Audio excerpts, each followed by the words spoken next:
الحمد لله والصلاة والسلام على رسول الله وأشهد أن لا إله إلا الله وحده لا شريك له وأشهد أن محمدا عبده ورسوله. You know, we spent our childhood and our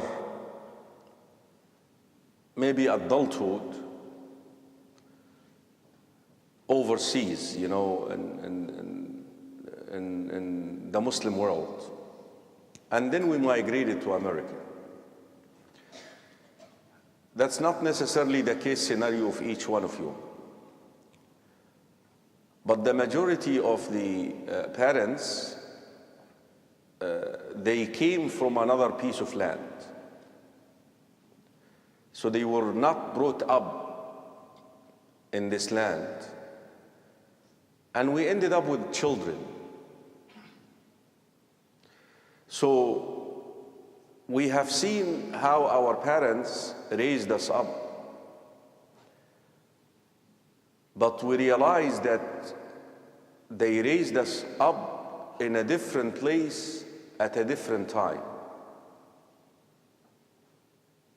So now we're trying to raise our own kids in America.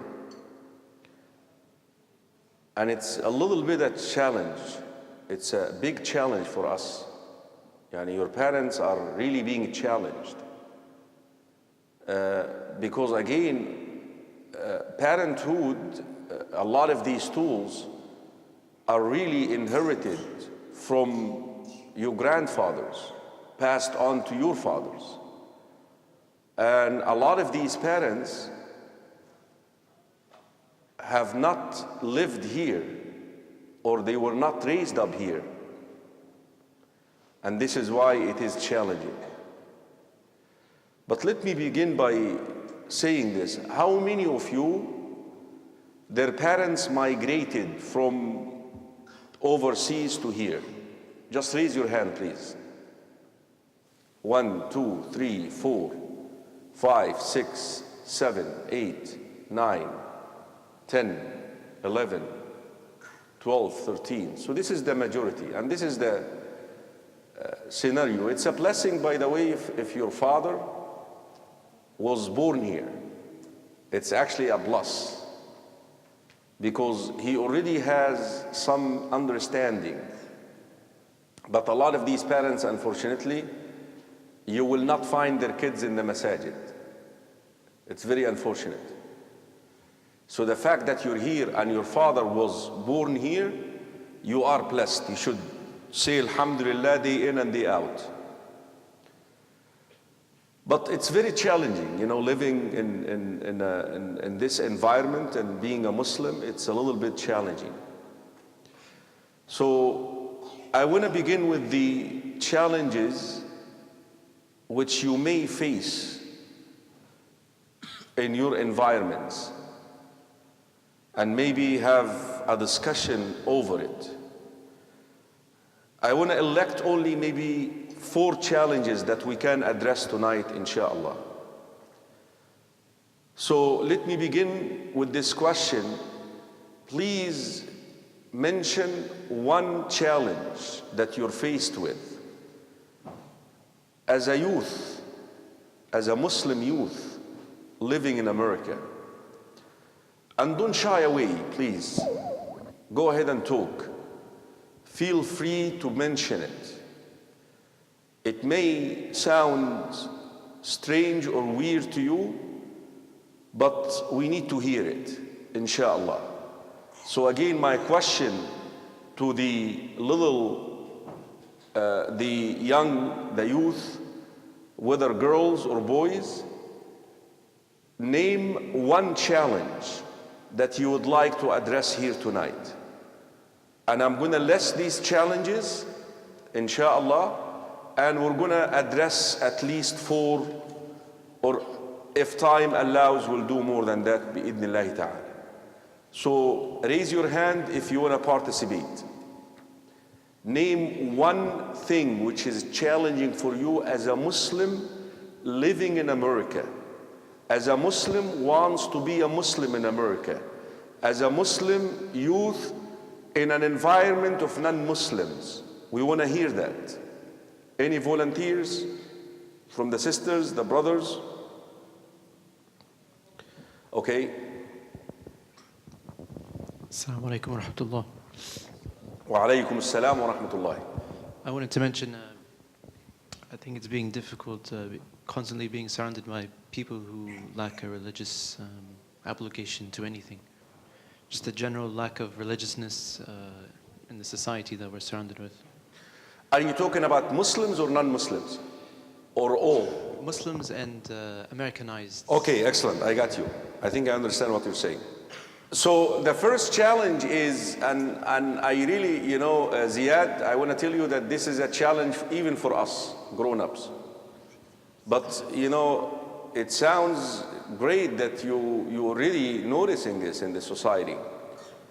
I think what Ziad is trying to say is the culture in America is teaching the people that religion is a personal thing. And when you question other people's religion as if you have invaded their personal lives. You understand? And that's really a challenge in America. And it's absolutely right and correct. So we'll address this inshallah, Ziyad, bi'idhnillahi ta'ala. Can we get one of the sisters, please? We need one of the sisters to mention. Again, what we're looking for is we want to hear the challenges you guys are facing, not us. You are facing in your environments, whether it is a decision, whether it is your surrounding, the people you mix with, and inshallah we will elect some of these challenges tonight and address them bi'idhnillahi ta'ala. So if we can have one sister, so one brother and one sister, inshallah. So do we have a sister? Yes. So being a revert youth. So you are a revert youth? Yes. MashaAllah. The challenge is having balance with the life that you had before, meaning the people that were in your life before, and having balance with your new life and being firm in what you like to do. For example, Thanksgiving just came by, and people, happy Thanksgiving, like what do you say? You know, what do you do in those kind of moments? May I ask how many years you reverted now? 5 months ago. Oh, okay, Yeah. you're still fresh. Yes. All right, 5 months. That's challenging, all right, I got you. Okay. So that's number 2. I guess one of the things I've seen, not personally because I'm homeschooled, but some friends that I have that go to public school, is that they're afraid to show their religion. So sometimes they won't even, they won't pray Jumu'ah just because they want to stay in school, or they don't want to leave early, or they don't want to pray, or they're fasting. They're afraid of what other people will say. Jazakallah khair, Adam. Very good point. So Adam is bringing up the idea of being inferior about who you are, the identity that you don't want to show that you're a Muslim because, is not a very popular faith to be aligned with at this time. And it is challenging, especially for the brothers and the sisters who attend public school, even though he is homeschooled, but he is noticing that. Okay, so this is number 3. Can we have another lady, please? Okay, the microphone is there. Go ahead. Assalamu alaikum. I just had a quick question. What advice would you give to youth who come across controversial or things in Islam that we don't really understand that can cause doubt in the religion? So there are so many stories that we can come across on. One of them just being today. Actually, I just read a story that I really wanted somebody to explain. But just in general, what are certain steps that we should take if we come across something we don't understand in Islam, and it could even just cause serious doubt? So let me clarify this. You're talking about having doubts about certain subjects in the religion, or doubts in the religion as a whole thing? It'd be great if you could talk about both. Okay, you got it. And this is if you are asked as a Muslimah to address this. Yeah, so for example, for us, we get a lot of questions about, why do women have to do this? I see, I got you. I got you. Okay. So that's 4. We got 4 already, but if we can maybe add, but that's a good subject too, inshallah. Okay, anyone else? Yes, brother. I just, this is my first year in university, and I've never before had to. I've had to meet a lot of like homosexuals, and it's like sometimes I feel like the way you deal with them can be good or bad dawah. So it's like, how would you like try and be your best to give you a dawah? That's it. So basically you're talking about homosexual in the school, how you as a Muslim should interact with them. Should you give them da'wah? Should you interact with them? That's what you're asking, right? That's what you're asking? Okay, excellent. Okay. Okay, number six, Ismail, that's a very good subject. Okay, who else? Okay, yes, sister. Dressing the way you should without feeling bad about it. Dressing the way you should. I'm sure you mean the hijab, right? Wearing the dress code of a Muslimah without feeling bad about it. No. That's a challenge, right?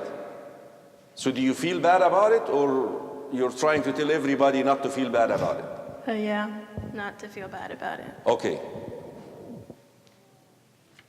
The subject that I want to begin with, because of its importance, is the subject of our revert sister. We always have to give priority to our reverts, especially if they are youth, because they do face a lot of challenges.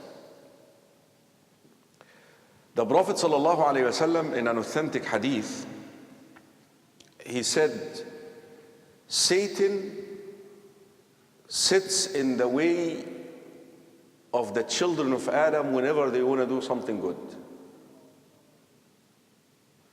The first hurdle that the son of Adam have to jump and cross is to become a Muslim. Of course, this applies to our sister Huda. But what about you born Muslims? You become a Muslim how? That you follow the actual religion, not the culture, not what your parents taught you, if it is against the religion. So you want to leave off the heresy, the societal norms, the culture, the habits, if it's contradictory to Islam, and you want to submit. And shaitan immediately comes to you and he would say to you, man, you're going to abandon the way of your ancestors, your parents, and follow that way. Subhanallah, like Huda, she disappointed shaitan. She disappointed shaitan, big time.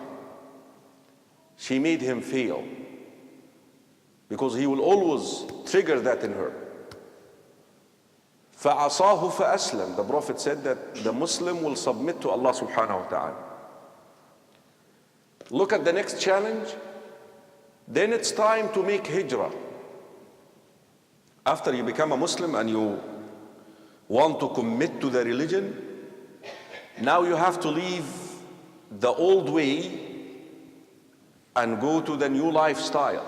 That's what we call hijrah. And it doesn't mean necessarily that you move from one place to another.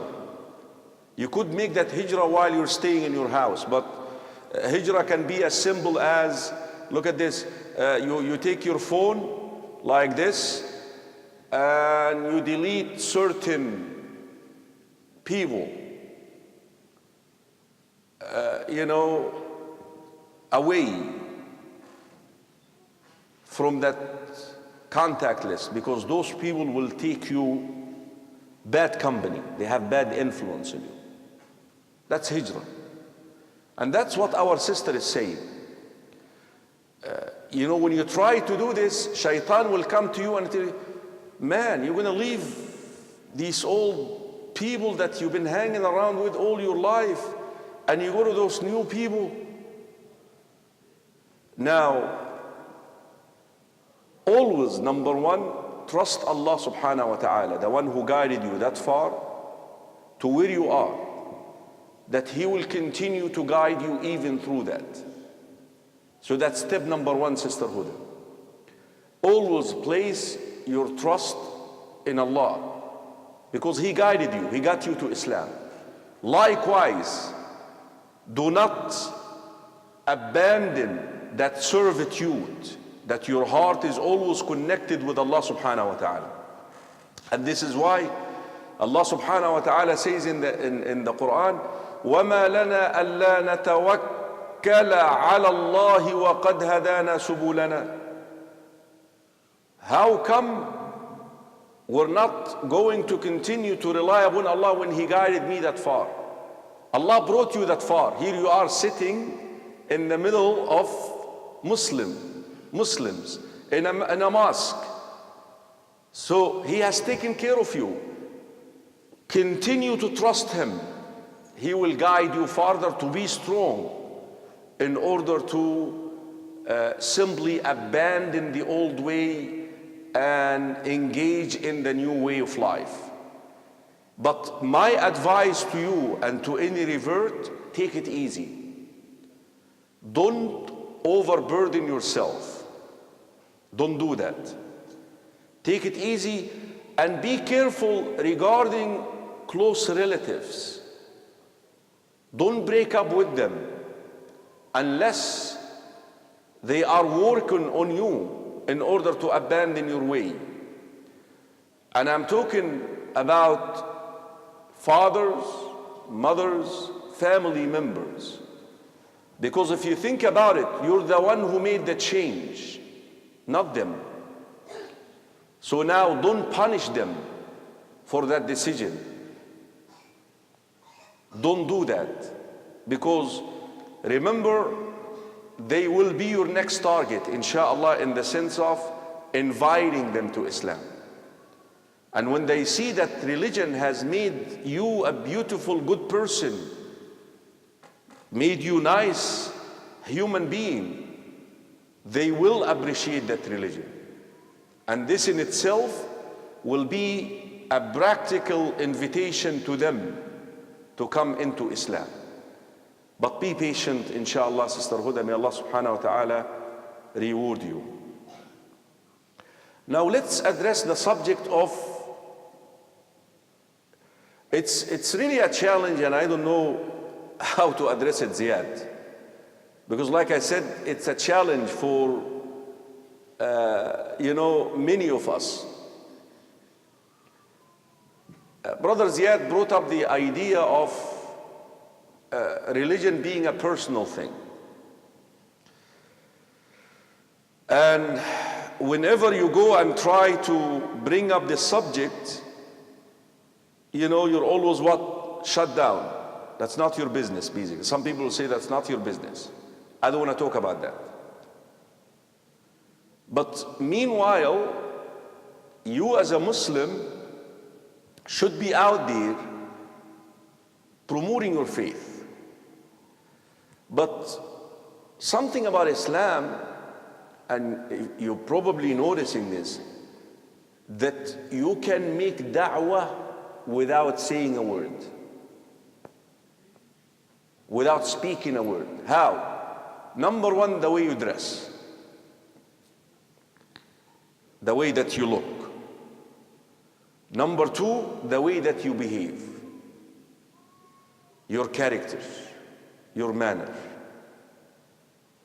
Ideally, in a public school system, all the kids are doing bullying. They are,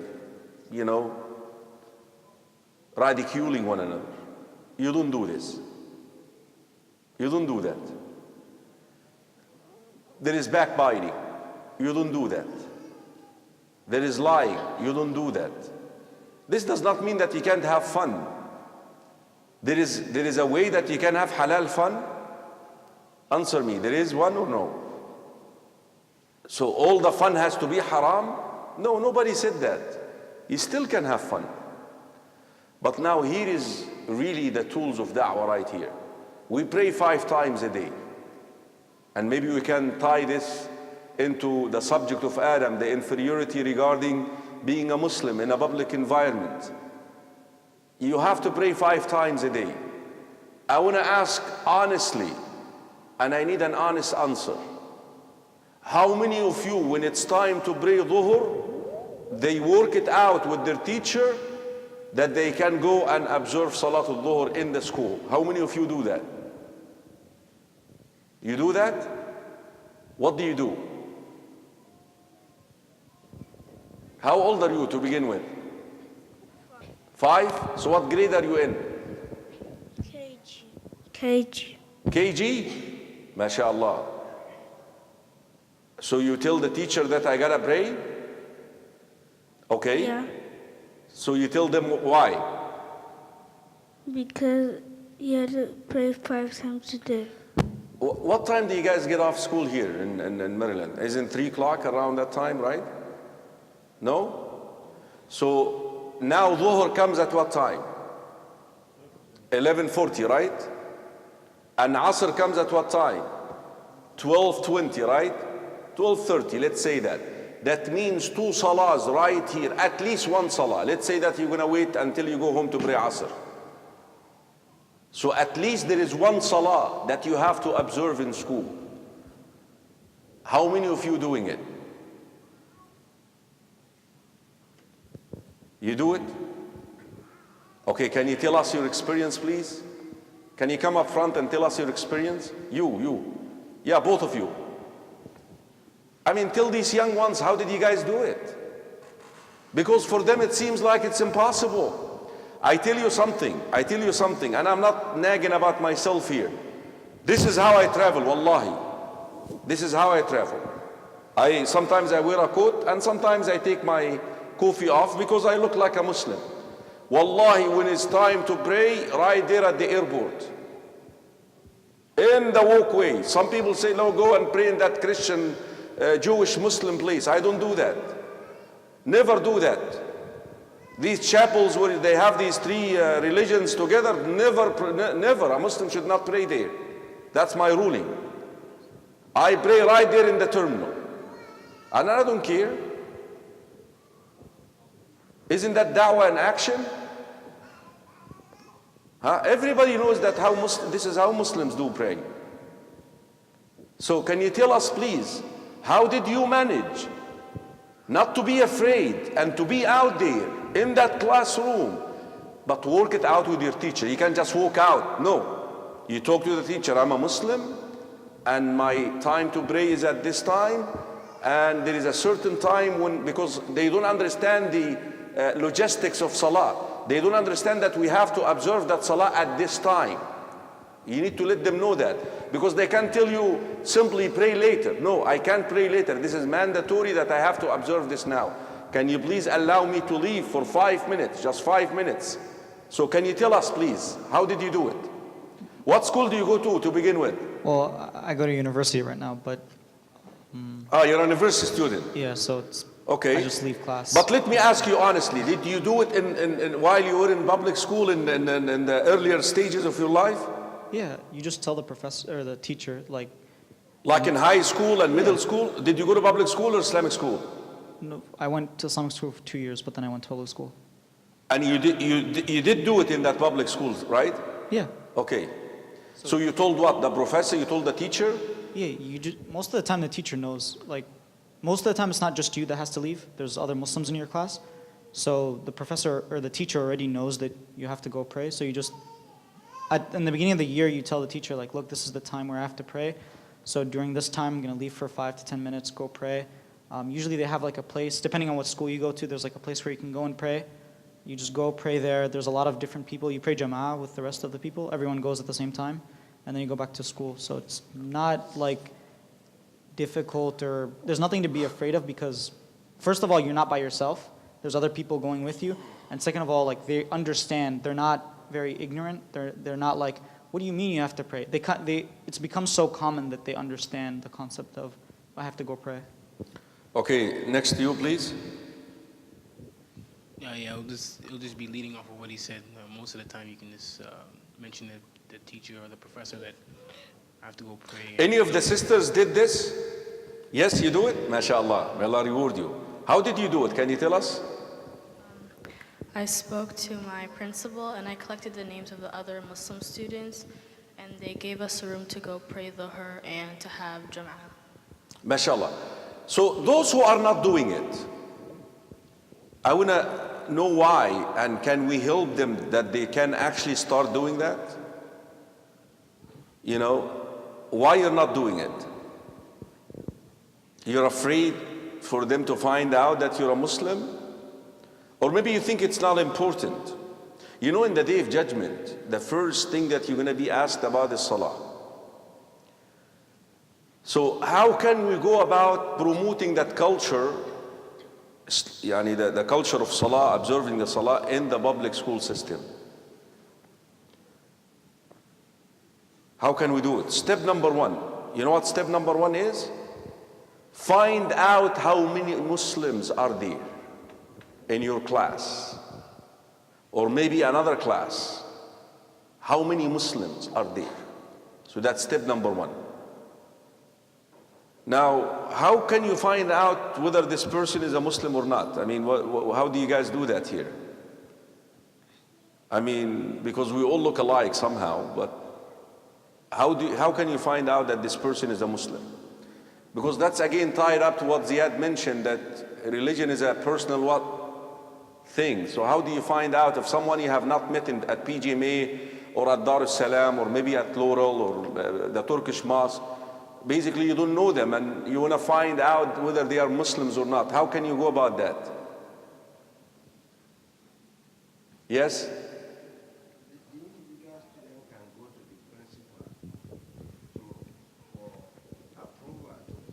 Notice for those who are Muslims in the school.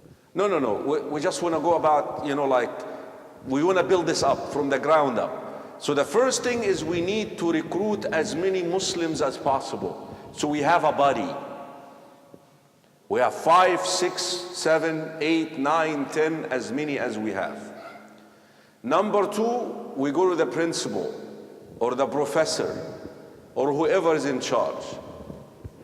Listen, we're Muslims and the time to pray come around this time, and you can include Jumu'ah in there. For sure, some of you don't even pray Jumu'ah because they have to be in school, right? Right?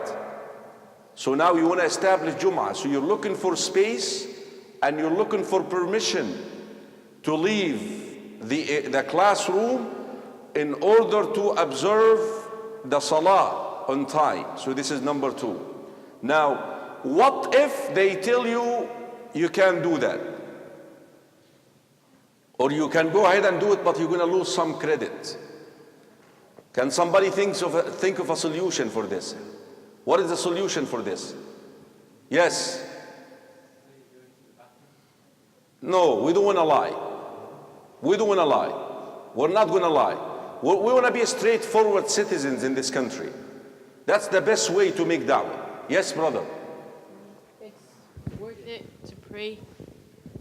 It's more worth it to pray than to lose credit. So no, why would I need to compromise my school grades? Why? There is a way to resolve that. Yes, I just want to know if you guys know it or not. Yes. It's denying your First Amendment right. Denying what? Your First Amendment You're right. very close, but again, I don't want to go into law, and I'm not going to hire a lawyer to pray here. That's not what I just want to focus in my school. You're right, but how can I address that? They are denying. You're right. So how can I put them? How can I throw it in their face? Yes, sister.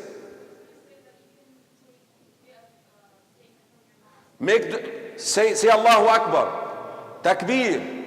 You come to the Imam of the Masjid, to the administration of the Masjid. I'm a Muslim and my school is not allowing me to observe my Salah. I need an official letter stating that I'm a Muslim. Oh, we have that. Every Masjid has it. We'll give you a letter that you go and present it to the principal, to the teacher. After they see that letter, dare them not to make accommodation for you. They will have to make a room for you where you can actually observe your Jumu'ah. And that's how you should go about it, inshallah. Did we address that? All right? So we go back to tying the subject of inferiority about being a Muslim and religion being personal things. You as a Muslim, the way that your rituals are designed, it's really throwing yourself on them. They have to see you praying. They have to see you behaving. When they see that, they are going to ask you, how come you are? I mean, what is the culture now in public school? And I know exactly what I'm talking about. The culture in public school now is smoking dope. If you don't smoke a joint, you're not a man. I know that. If you haven't, I mean, especially in middle school, imagine in middle school in America, that's the culture. If you have not taken a joint so far, you're not a man. You're not a man enough. And imagine here you are, you're a Muslim and you don't do that. Why you're not doing this? Because it's haram. I cannot do this. That's da'wah, right here.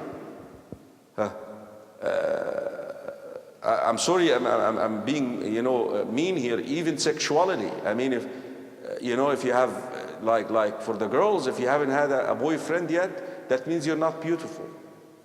That's the culture in America. I know exactly what you guys going through in the public school system. That's the culture in America. That's a sign that you're not beautiful. I say, no, I'm keeping my chastity because I'm a Muslimah and I cannot do this. I cannot do that. All of these things, if you do them in a way, you will break that ice and you will begin actually invading their personal life, which is, their religion and so forth, and at the same time, you will be giving them da'wah bi'idhnillahi ta'ala. So we addressed Ziyad, Adam, and Huda. Let's go to Ismail, the subject of homosexuality. First of all, why, some of you may not even know what we're talking about. Why homosexuality is not allowed in Islam? Why it's against the religion? Anyone knows? If a non-Muslim asks you why homosexuality is not permitted in your religion, what will you say?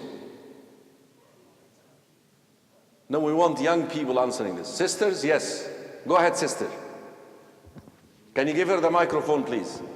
Okay. If I were to be asked that you said by a non-Muslim? It has to be what? Like if a non-Muslim were to ask me why it's... Yes. Okay. So I would say that in the Quran, I would say that in the Quran it says that it's not permissible, and also how I would bring up the story of, what was the prophet, his people? Sodom and Gomorrah, Lut. Yes, I would bring up that story, and I would also say how it's like against human nature and how we were created to be by God. You see, when you address a non-Muslim, that stuff is not going to sell. He's looking for what? For something that has to do with logic, reasoning. He wants to understand why. Why are you guys interfering with the individual liberty? They consider this liberty. That's my sexual preference, they say that. Why a religion like Islam, and not just Islam by the way, actually it's a mosaic law, they say it. It has been like that, and the sister mentioned the story of Qawm Lut. We have a subject in the religion, and this is a beautiful subject, is very good for da'wah. You know what's the name of this subject? Called the objectives of the law in Islam. In Arabic they call it maqasud al-sharia, the holistic aim, the holistic objectives of the religion. One of these aims, there are 5 of them. One of these, pay attention here, is the protection of the progeny. Some of you may not know what the progeny is. What is the progeny? Anybody knows what a progeny is? What progeny? You haven't taken that word in school? I mean, I come from Egypt. I learned English in Egypt, and I know it, and you guys don't know it? Give me a break. Yes, Musa. Okay, the offspring. Thank you. Jazakallah khair. Let's assume that we're going to promote homosexuality in this world. Wal-ayadu billah. We seek refuge with Allah that we don't do that. But hypothetical. So a man will marry a man.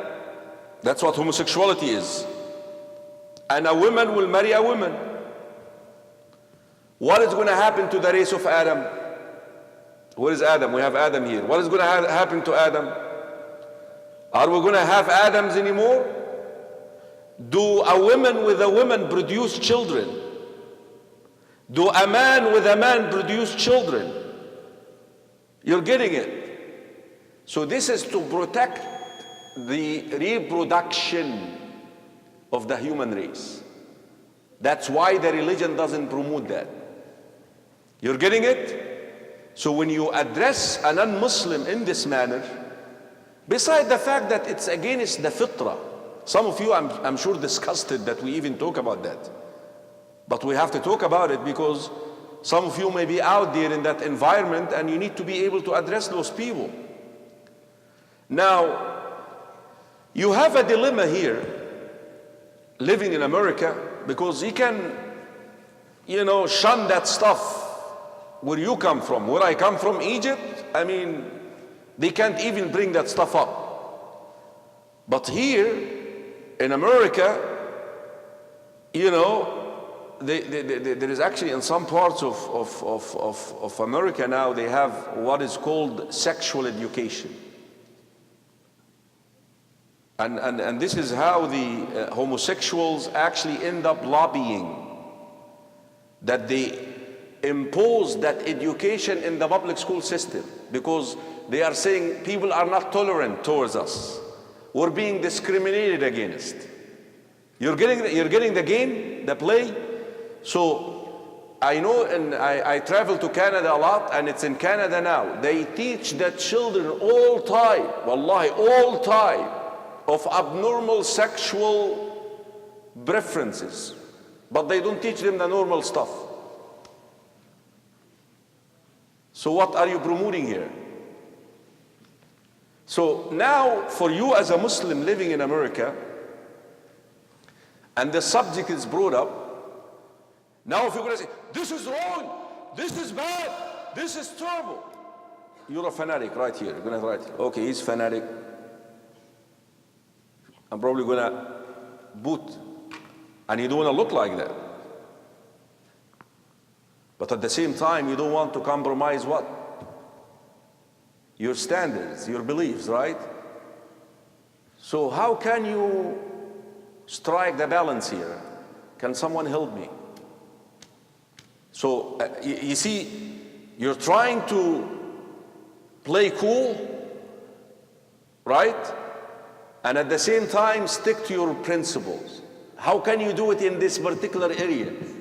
It's difficult, How can you do it? Anyone can help me, sisters, brothers? Anyone can help me. So you don't want to look like you're the fanatic guy out there, but at the same time, you want to still let people know that this stuff is wrong. We shouldn't be doing that because of the reason that I mentioned. Okay, sister.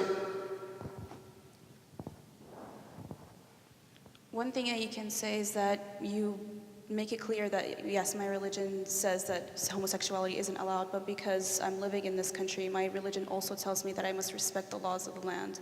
So I respect you and your decisions as a human being, and because of where we're living, May Allah give you Jannah, sister. You got it. That's it. Look at this. We live in a country. We live in the United States of America. The laws of the land protect individual sexual preferences. I can't break that. I can't change that. Maybe I can if I vote for somebody who will maybe suggest not or to play. I can follow some legal ways to do that. But until this happens, I cannot in no way force you to leave your way and follow my way. I cannot do that. But at the same time, I am entitled to express my opinion that this is wrong. And I say this in a respectful, peaceful way, and you let the people go. That's exactly how you should do it. And why it's against why it's not right in your religion? Because of this reason. Islam made the relationship, the sexual relationship between a man and a woman, and He created us and fashioned us this way because this is how Allah subhanahu wa ta'ala designed the reproduction of the progeny, of the children. And this is the only way we will guarantee that the race of Adam still exists the next years to come, inshallah. طيب, I'm sorry, I'm going to be a little bit straightforward here, just for you to know. How a person develops homosexuality. Anybody knows how? Anybody did some research in that? How a person, because listen, Allah did not, you see, if you see Allah created me as a homosexual, you're playing with your head and with our head. There is no such a thing. There is no such a thing called what? He was born a homosexual. There is no such a thing. Then you're becoming a Jabri. You know what a Jabri is? You know what a Jabri is in Islam? You know what a Jabri is? That you're blaming the Qadr for who you are. You know what a Jabri is? Like I come and I slap you. Why did you do this? Well, Allah made me do that. Right? That's exactly what you're saying. There is no such a thing. Now, how homosexuality is then earned or developed? I'd say from exposure and experience. Exposure, experience. So sometimes when kids are young or... You're very polite. I'm gonna be more straightforward, inshallah. All right, but I understand what you're saying. Okay. You know, let me answer this so we move on. There are two ways that people become homosexual. Way number one, while they were raised up in childhood, whether they are molested by an old person, raped, being touched, and that is why you should not allow someone to come near that area, whether you're a male or female. So the individual experienced that, and that's what the sister was saying, the exposure, had an experience with it. And he happens to feel good about it. And that's where shaitan comes in. And later on he carries on with that. The other way, which is in my opinion more challenging, that some of us do have imbalance with regard to our hormones. Some people have more feminine hormones in a way that they are a little bit, but this is a test from Allah subhanahu wa ta'ala. Like they have that desire, they think about it because of the way that Allah, but this is a test. Now listen, if I think about being rich, can I go? Now I love money. No, let's assume that. I love money. I have that desire for money. Can I just go and break into Wells Fargo or PNC and just steal money? Huh? Or should I go work for it? Likewise, you have the desire but say, no, that's haram. I can't do this. Allah said I cannot do that. And I'm going to stop here. And that's how you should, handle that particular thing, inshallah. Okay. Anybody else want to add something to this subject here? Yes, sister. Assalamu alaikum. So how about, I know we kind of going hand in hand. I know nowadays there are a lot of Muslims too who acknowledge the fact that homosexuality is wrong. They acknowledge the fact that they do have feelings towards the same gender. How do you go about addressing that situation where they know it's wrong? They might not necessarily be doing anything wrong, but they have a fight So They simply, you see, these are whispers of Satan. You see, Satan works in our weaknesses. Satan comes to you and he sees where you're weak at. You're weak at that desire, at that area. He tries to play with your head all the time. You're weak with money, he tries to play with your head all the time. So he plays your game, basically on your weakness. Now, you as a Muslimah, you cannot entertain these thoughts. You cannot. Yes, you may get the thought. Some people get the thought. You have no control over that. But as soon as you get it, dismiss it. And say, I am a Muslimah. This is haram. I cannot do this.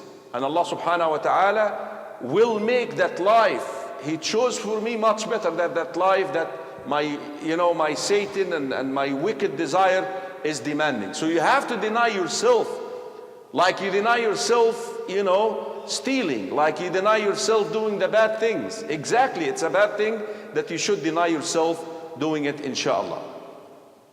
Yes, sister.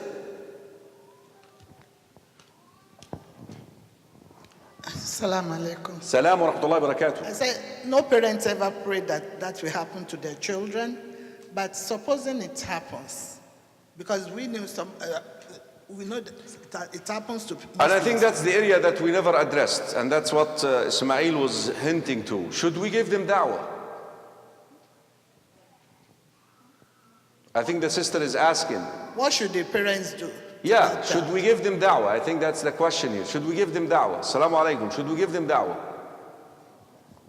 Talk to me. Should we give them da'wah? But with one condition. Not at my expense. If you think, you see, I can go to the nightclub to give da'wah to people next to alcohol when I'm weak once it comes to alcohol. I can go and sit with people smoking weed, getting high, and I know that I'm weak in this area, that when I smell it, I'm going to take a joint, I'm going to take a smoke, and then I go give them da'wah there. No. First, protect yourself. If you're strong enough in this area, and you can handle, because sometimes these guys go, hey, how you doing? And you do that stuff to you. Hey, they do like, what's going on? And they're probably going to touch. So if you can handle that, if you're a man enough, if you're strong enough, if you're a sister strong enough, if you can handle this, yes, go ahead and do it. But don't say you're going to give da'wah at the expense of what? Of your own religion, of your own salvation, if you protect yourself first. That's the ground. Now, let's come to the question of our sister, and it's one of the, I tell you something, dear sister, is I'd rather hear my child was hit by an accident than to hear that. And I know that a lot of parents in America, they face with this. And they don't know what to do with it. I always say this. The ruling, al-hukm al-shar'i, that boycott.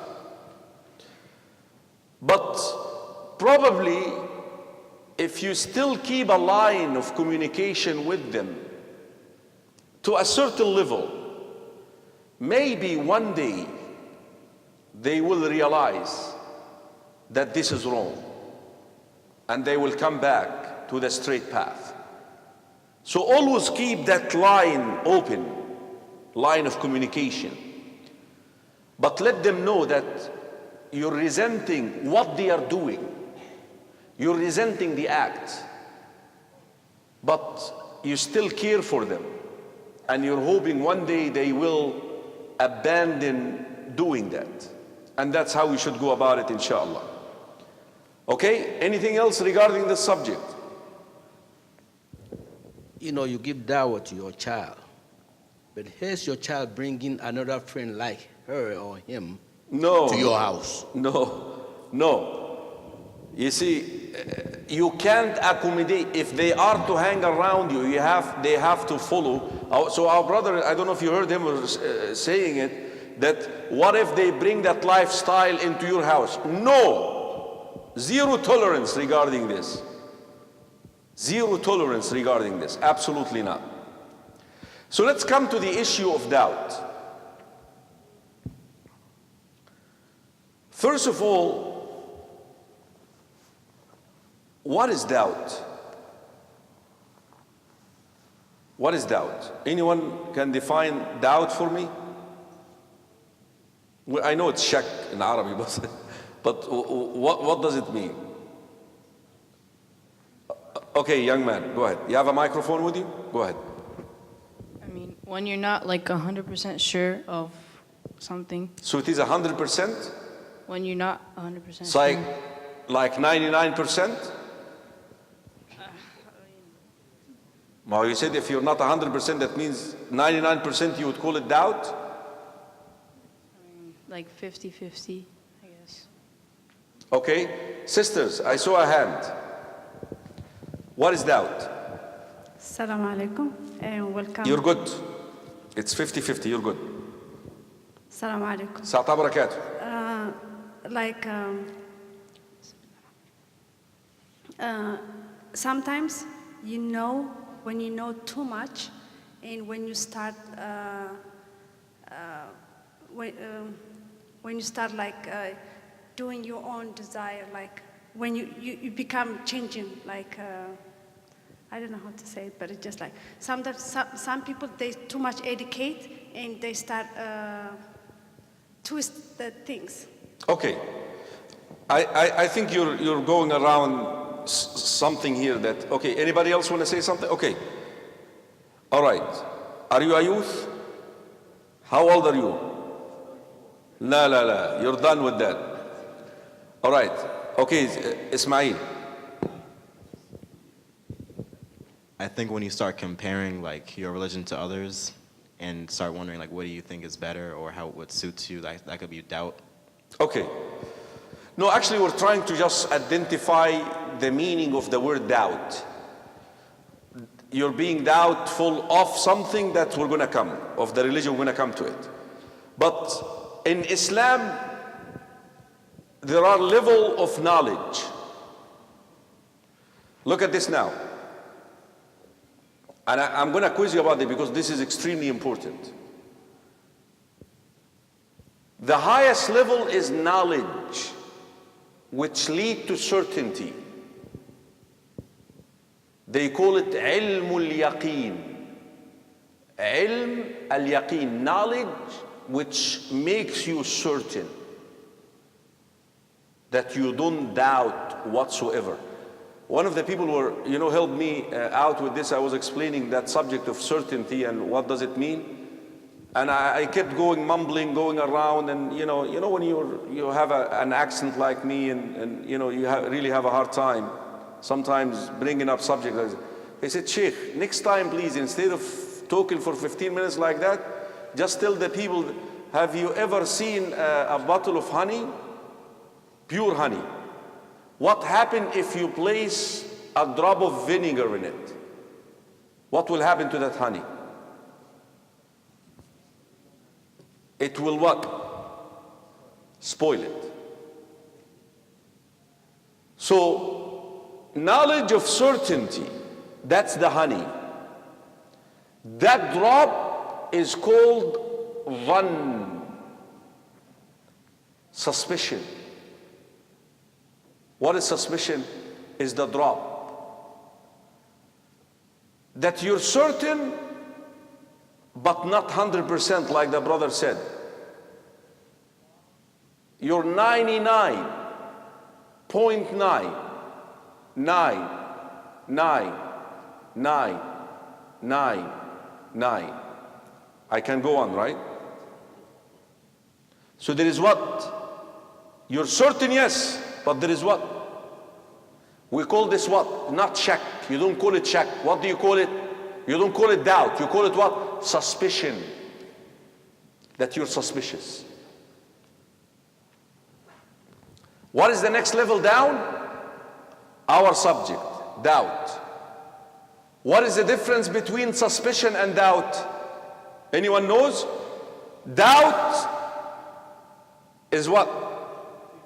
50-50, like the brother said.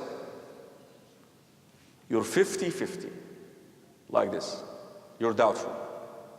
So suspicion is higher, but yet it's not certainty.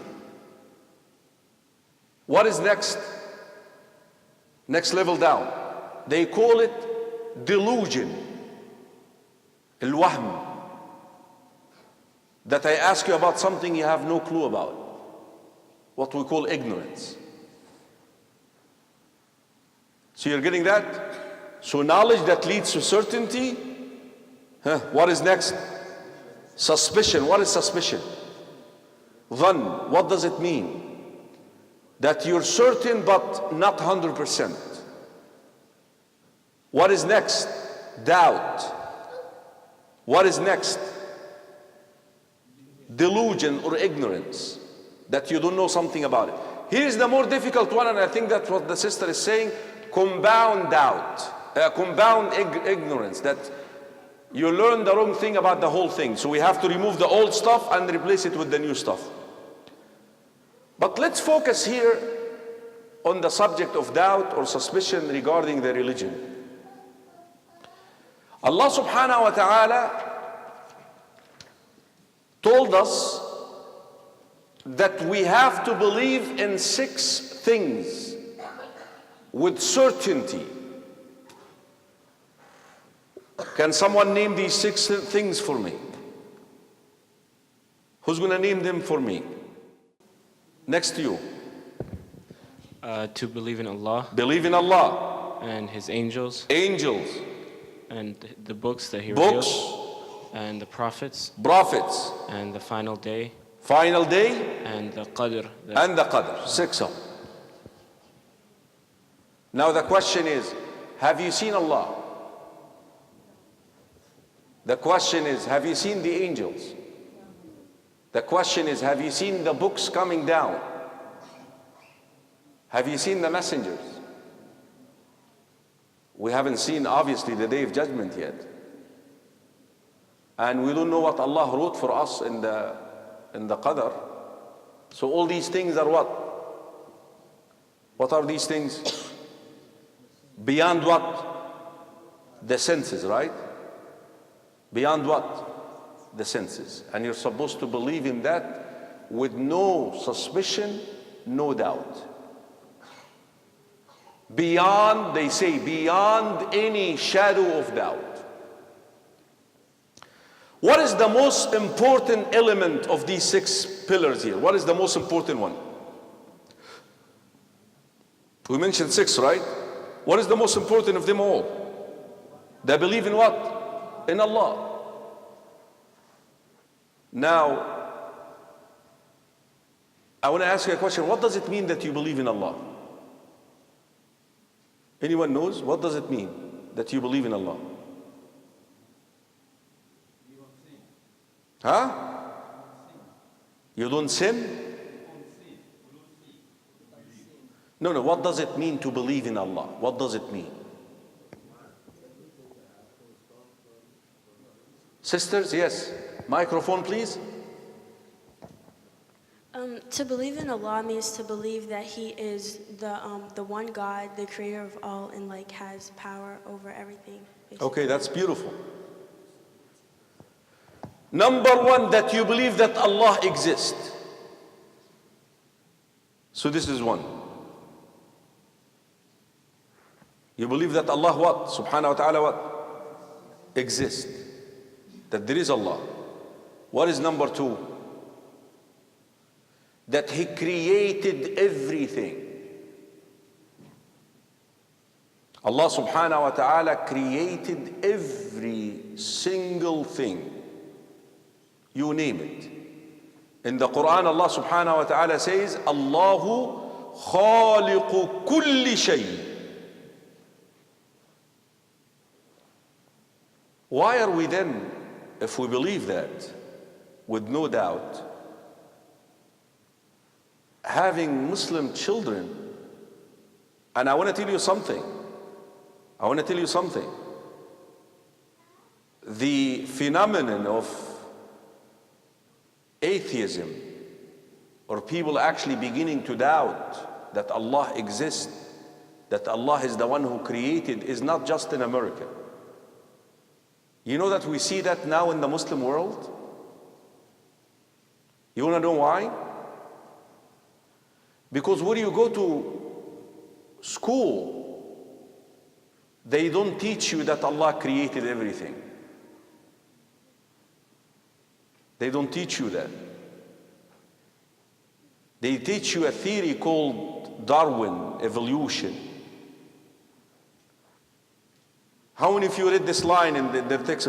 Energy creates itself. You guys came across that? Stuff like that? So now, you end up, why? So let's be fair here. Let's address the fact. Why they do this in the public school system? Why they do this? Because there is a law in America that says we have to separate between religion and what? State. The separation between the church, that's how they say it, because the whole thing started with Christianity here in this country. But they mean a church religion, in reference to religion. So we cannot teach religion in the school. But they are mistaken, because they ended up, who's benefiting from this? They end up teaching what? What they ended up teaching? They ended up teaching religion. What is the name of that religion? Anybody knows? No religion. Atheism. They call it atheism. Al-ilhad. So you get a child who spends 12, 13, 14 years, who goes to the public school system, and he's learning all these things, that God is not the sole creator, and there are other forces in this world. How many of you hear that word on the news? Let's stay away from the school system. Mother Nature. When there is a snow, what does it mean, Mother Nature? That Mother Nature sent that storm. You as a Muslim, you believe who sent that storm? Right? So that environment of multiple forces, and this is by the way why there is ultimate, absolute emphasis in the Quran regarding the fact that Allah is the creator. Look at the first command in Surah Al-Baqarah. يا أيها الناس اعبدوا ربكم الذي خلقكم. O mankind, worship your Lord who created you. Because when you look at the universal declaration of faith, which is Kalimat al-Tawheed, what does it say? What does it say? What does it say? Kalimat al-Tawheed, al-Shahada. What does it say? Can somebody say it for me? Nobody can say it? Can somebody say it for me?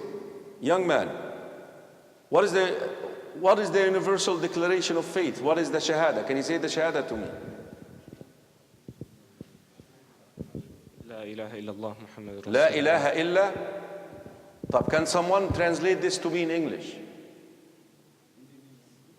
In English. Can you say it in English? Yes? There is no God but Allah. Okay, what did he say? There is no God but what? I'm sorry, you're wrong. Because there are other gods. I know that you don't believe that. I don't believe that. But there are other gods. Technically, there are other gods. There are people who worship Jesus. There are people who worship the cow. There are people who worship the sun. There are people who worship the trees. There are people who worship their own desires. So there are other deities. It's not worthy of worship. Okay, can you say it again now? Now we're talking. Huh? There is no what? Worthy of worship. There is no what? Worthy of There is no what? No, say the whole thing. There is no what? There is no God. There is no deity. No one worthy of my worship except who? Anybody knows the Arabic version of this? What is the Arabic version? Yes. What is the Arabic version? say it again please. لا معبود بحق إلا الله. No one has the right to be worshipped except who? Now I'm going to ask you that logical question. Why? Why? Why? Because he created me. Jesus did not create me. The cow they worship in India did not create me. The moon they worship somewhere they did not create. All of these things are created. The only one who created is who? Is Allah subhanahu wa ta'ala. And this is why I only worship Allah. That's why I say there is no one worthy of my worship except Allah subhanahu wa ta'ala. Why? Because He has created me. And look when Ibrahim alayhi salam, when he wanted to establish this with his people, when he went and he broke their idols, they asked him, who's your Lord? He said, number one, الذي خلقني فهو يهدين. The one who created me and the one who guides me. والذي هو يطعمني ويسقين. The one who provides food and water for me. وإذا مرضت, when I get sick, فهو يشفين. He cures me. والذي يميتني ثم يحيين. And the one who will cause me to die and He will raise me up in the day of judgment. والذي أطمع أن يغفر لي خطيئتي يوم الدين. And He's the one I'm hoping in the day of judgment He will forgive my shortcomings, because I'm not perfect. He will forgive my sins. This is who Allah is. So now we go back to the subject of doubt. So all of you go to that public school system, you go to that environment, you already have this, by the way, you're already born. You're already born. You know this. But you keep listening to that stuff. Mother Nature, the energy creates, you were an ape, you were a chimpanzee, and somehow miraculously you became a human. And you actually get tested in that stuff. And that's, you know, in Egypt, so amazing. We never heard of atheism in Egypt. Never heard of. Never heard of, wallahi. I mean, the years that I was being brought up. Now we have them showing up in television shows and actually letting people know that we are atheists. So the people, some of the scholars did a study.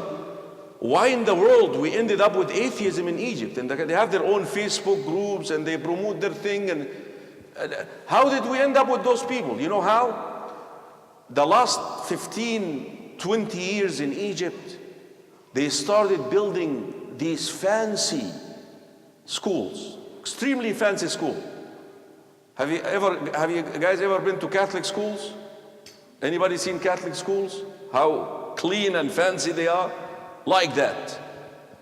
And you know what? The tuition is almost 100,000 Egyptian pounds a year.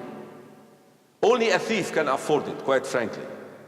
Somebody who's a thief or planning to be a thief. Especially if you have 2 or 3 children, impossible. Okay, you know what is the marketing tool for these schools when they advertise for students? Look.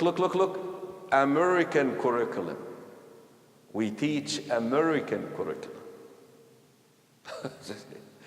So I'm taking my child paying $100,000 a year for my child to learn what? Listen, I'm not saying all American curriculum is bad. I'm not saying that. Don't misunderstand me.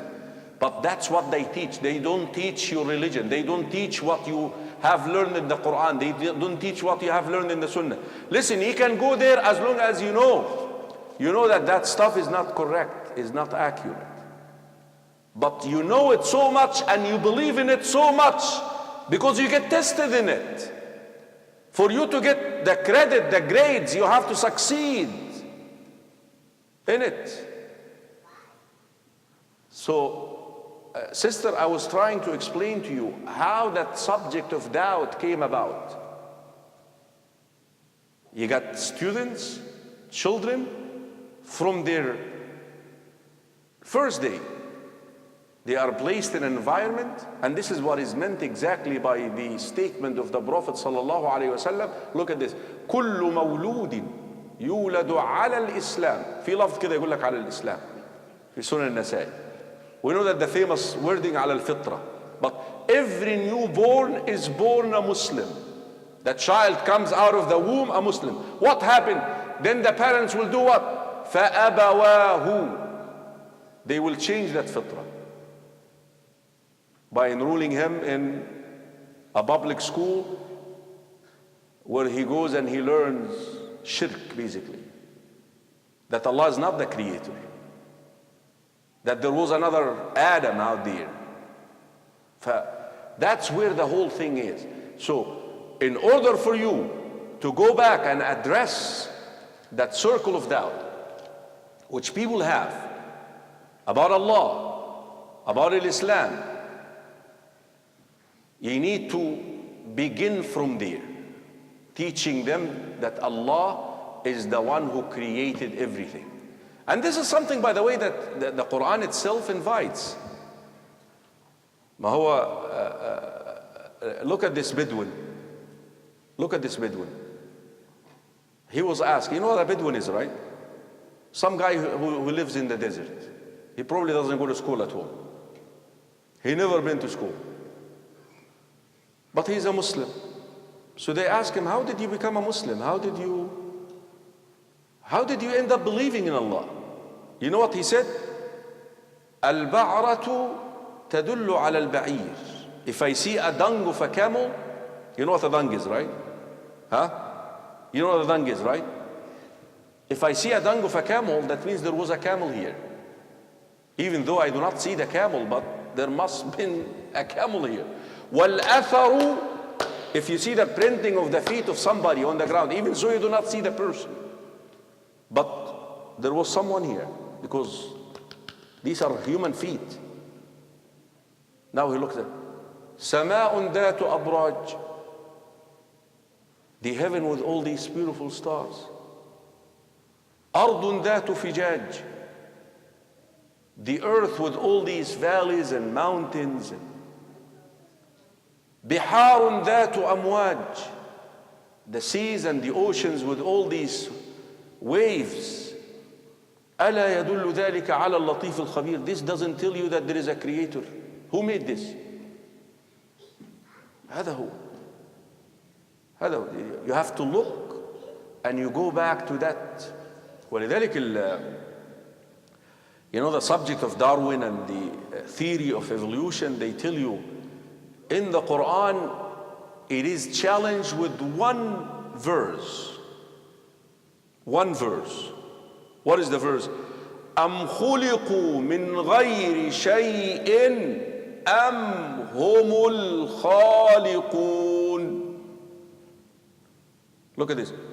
Were they created out of nothing, or did they create themselves?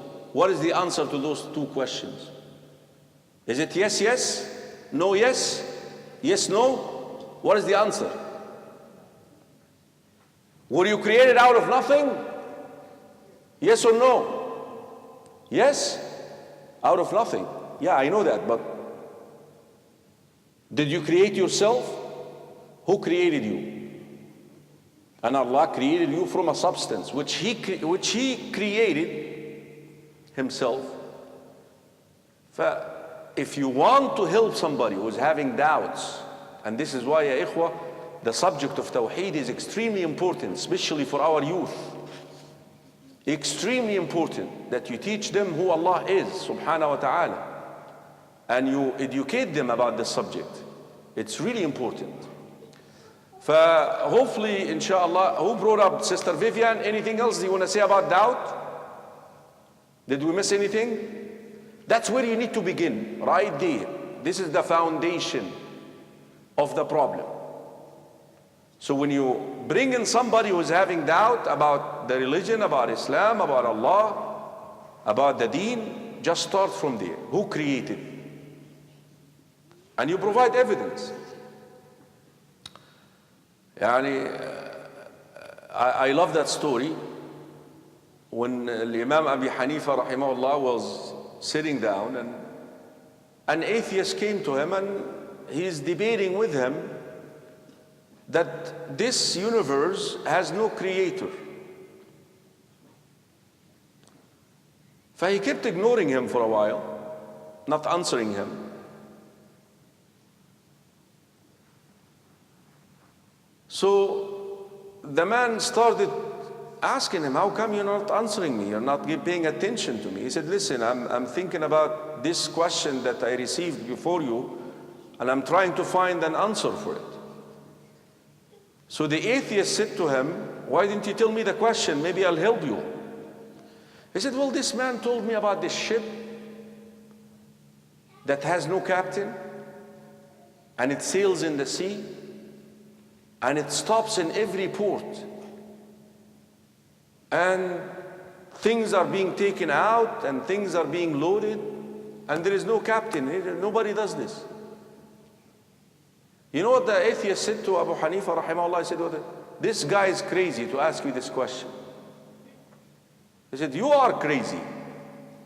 You want to tell me that sun, that moon around you, the way that they function. Look at this. وَالشَّمْسُ تَجْرِي لِمُسْتَقَرِّ اللَّهِ. I can tell you when tomorrow the sun is going to rise. You want to tell me that the sun did that in its own?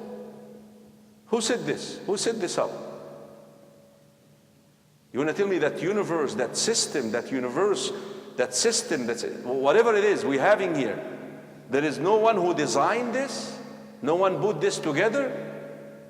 It did this by itself, or it did it by accident. There's something wrong with you.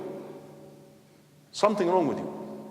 And that is why, by the way, using logic and argument like this with atheists, with people who have doubt, is extremely important.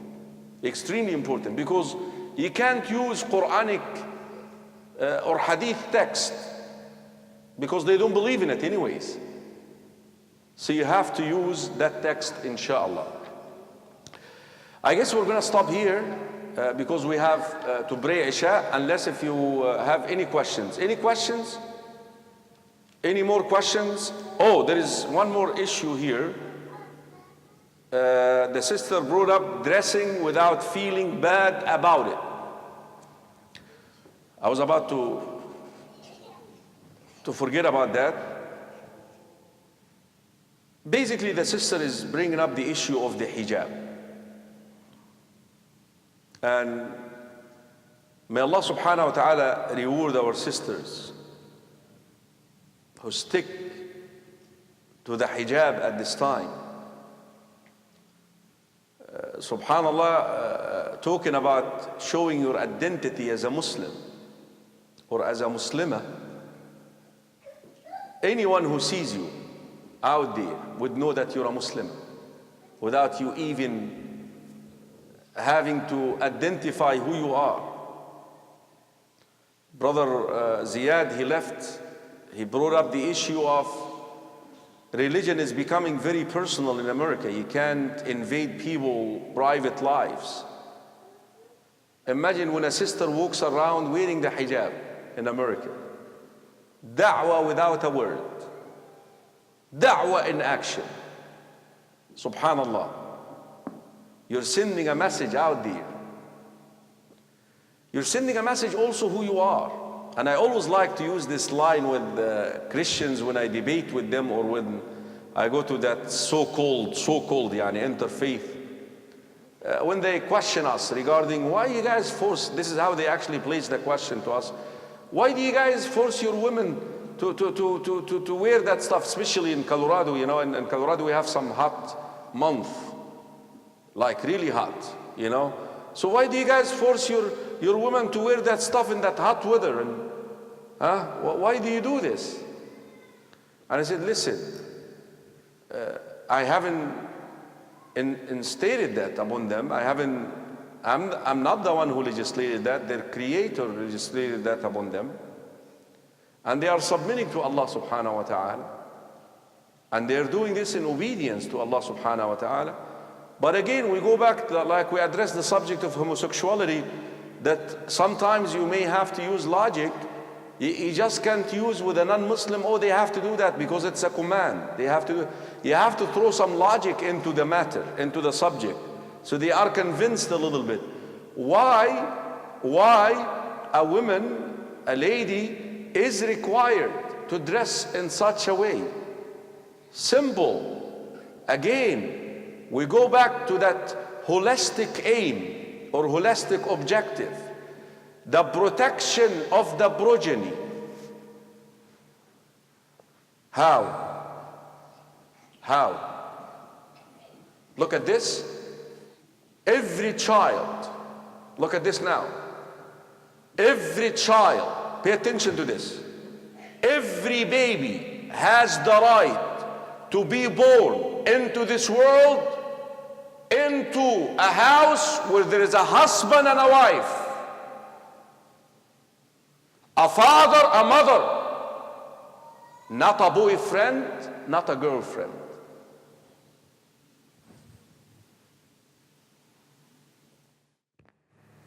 Did you know that almost 30% of the children in America, almost, are born out of wedlock?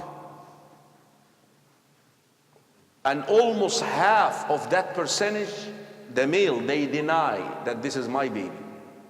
The wife has to go and get a DNA in order to establish that this is your son. Come. Is that how we should care for the new generation? But what this has to do with the hijab? Yes, it has to do with the hijab. Now, in order for this to happen, you must promote the institution of marriage. Now, what is the threat to marriage now in the world, even in the Muslim world? Adultery. How adultery is promoted? The ladies are going out there showing their qualities to the men. And I'm not saying every lady who walks without a hijab that's her intention. But listen, when a lady walks in the street wearing her hijab, she's sending a message. And this is the line, I forgot to mention it, that I like to say to non-Muslims when they ask me that question. And I want to ask you, when you see a nun, you know what a nun is, right? You know how a nun dresses? Do you know how a nun dresses, right? When you see a nun walking in the street, do you ever think about flirting with her? Come on, answer me. You ever think about looking at her and sending her a text message? Come on. No, you don't. Because she's sending a message. If you're interested in me, I'm sure the nun doesn't say that, but the Muslim woman, if you're interested in me, come see my daddy. Come see my father. There is something called marriage. If I'm up for marriage, yeah. So this is, now what threatens that institution is adultery. That you can go and have a sexual relationship with the other gender, easy. So now, in order to protect the community, sometimes individual liberties and individual freedom are compromised.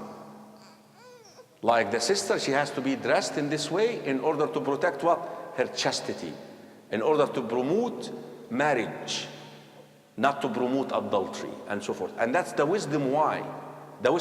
So now, if you walk out there with this hijab on, first of all, you're obeying Allah subhanahu wa ta'ala. You must feel comfortable about it. And quite frankly, I always tell this to my own, girls, my own daughters. Wallahi, the hijab is a freedom. How? Look at the sisters or to the non-Muslim ladies when they want to go out. What they have to do? All the stuff that they bought from Kmart is sitting there on the dresser.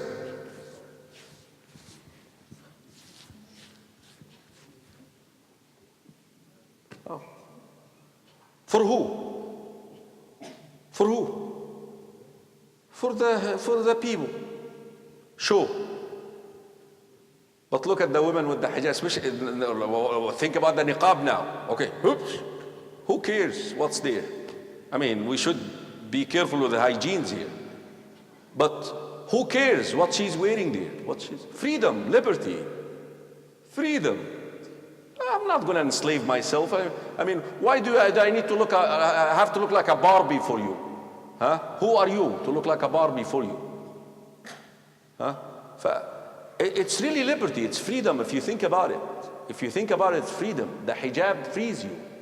You have a standard. That's your standard. Or accept me or reject me. فجزاكم الله خيرا. It's always a pleasure. 2 hours talk with the youth, mashallah. So we'll stop here because Isha is approaching.